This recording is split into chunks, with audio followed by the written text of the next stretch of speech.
What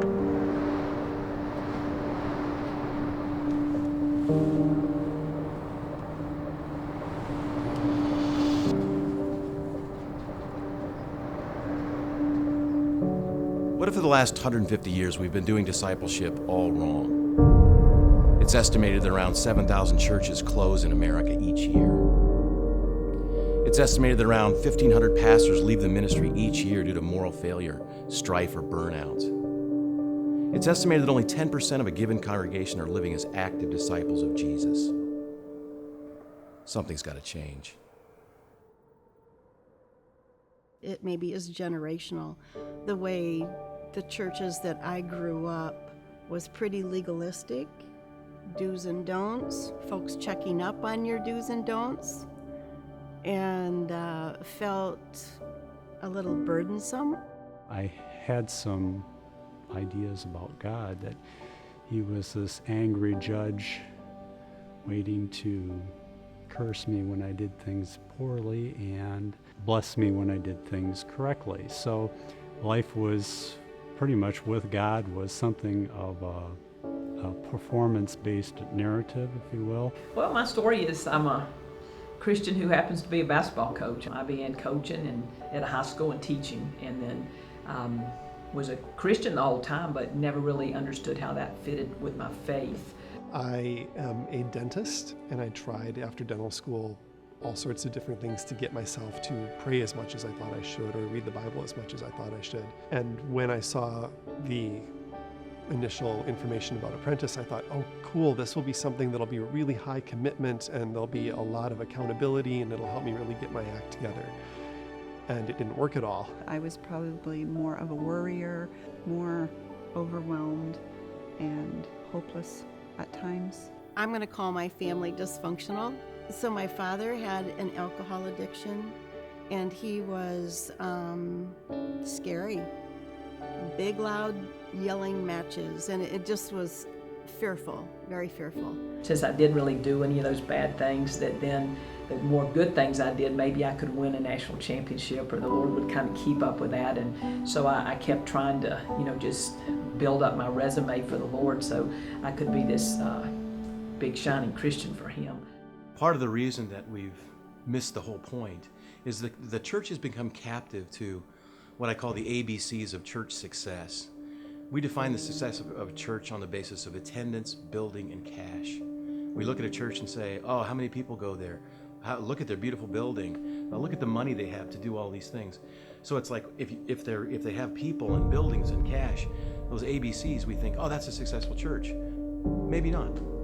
Because Jesus didn't say, go ye therefore and make successful churches on the basis of attendance, buildings, and cash. He said, go therefore and make disciples. What if what's missing is not the ABCs? What if what's the most important thing is the D, is discipleship? Teaching people how to live their lives in conformity to Jesus and His teachings. It's the D. That's what really matters. I think when people show up for Apprentice, there's this expectation that somehow I'm part of a group of people who are doing this together. The group dynamic is so key to what happens in Apprentice, that you come because you have something to contribute to everyone else's spiritual formation. What I finally started to understand was I was kind of selling myself a line that if I did the right things, I would feel better about myself, and then I would know that I was okay with God. And I thought going into Apprentice that would be everybody would help me shape back into the mold I used to be in. And what happened was that my mold was broken instead. I was trained in the good old Calvinist work ethic, and you had to be doing something every minute, and you had to do something better the next minute. You had to grow. What I learned that God loves me if I'm not doing anything. What Jim taught me, and one of the truths is just the abundance life that I have now, that when I became a Christian in the 7th grade, that eternity started then, and that really Jesus is for now, not just for when I die and get to go to heaven, that I have this access to the best teacher, the guy who knows more about basketball than anybody in the entire world, and is at my fingertips, and he's going to take care of me. And really the outcome, no matter what it is, whether I get fired, which I have been, or get promoted, which I have, it's that Lord has it under control. Chapter 3 is titled, God is Trustworthy. God the Father, Abba, Father, is trustworthy. And I could not relate to that because my biological father was never trustworthy. It was an amazing transformation for me. I learned how to forgive my father. I learned how to be joyful and not be afraid and not worry. It has been the catalyst for my transformation. The whole relationship with God just becomes so much more personal. I'm sorry. You can have all the head knowledge in the world, but sometimes you don't feel that intimacy. And for me, Apprentice just brought that together. But here's for me what was the most exciting thing. At 64 years of age, I finally got it. I now live each day as a new day in God's kingdom. Like, what's the adventure going to be today, Father? So what's the solution? It's still the same. It's the church. The church is God's best arrangement. The church is the place where Jesus said, I am the head of this body. You are my members. So when we think of changing the church, don't think of changing the church in a big way. It's changing me. I'm the church. You're the church. We are the church together. So when we change, we are changing the church. My friend Rich Mullins once said, the church is not a man-made invention, it's a God-made invention. Now, it's still God's best arrangement for personal transformation, for global transformation, for everything. The church was and is and always will be. So what do?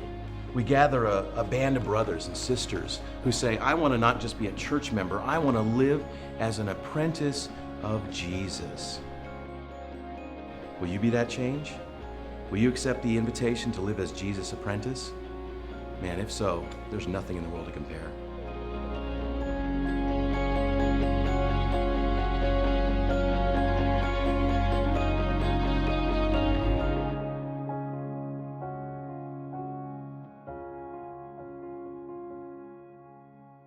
I invite you to check out the Apprentice Series of books, The Good and Beautiful God, The Good and Beautiful Life, and The Good and Beautiful Community. In that, you'll learn how to discover the God that Jesus revealed to us. You'll learn how to put on the character of Christ. You'll learn how to become a peculiar community of people who love and serve and forgive. Come and explore what the church forgot to teach you.